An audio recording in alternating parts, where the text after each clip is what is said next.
Optik Melawai.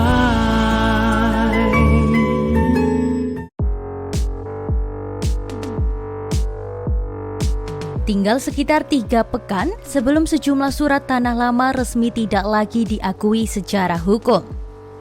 Mulai 2 Februari 2026, berbagai dokumen tanah berbasis adat yang belum didaftarkan ke negara akan kehilangan statusnya sebagai bukti kepemilikan sah.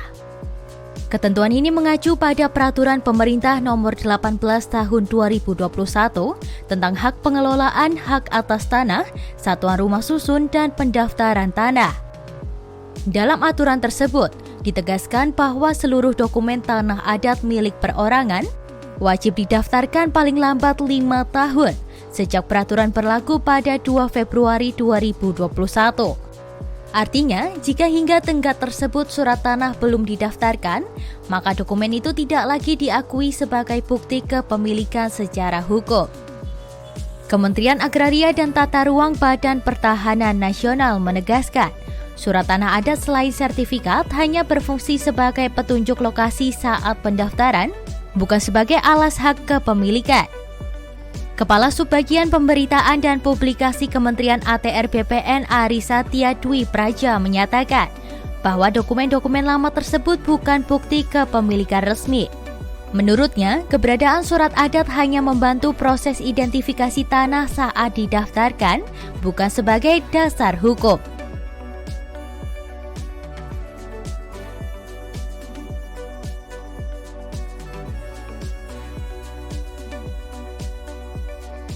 Lantas dokumen apa saja yang akan tidak berlaku lagi?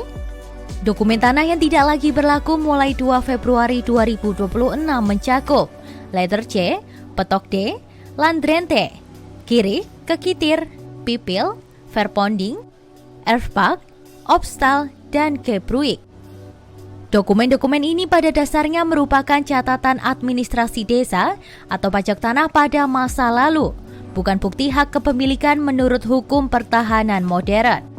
Girik misalnya, hanyalah bukti pembayaran pajak bumi yang dicatat oleh desa atau kelurahan dan biasanya diperoleh secara turun-temurun.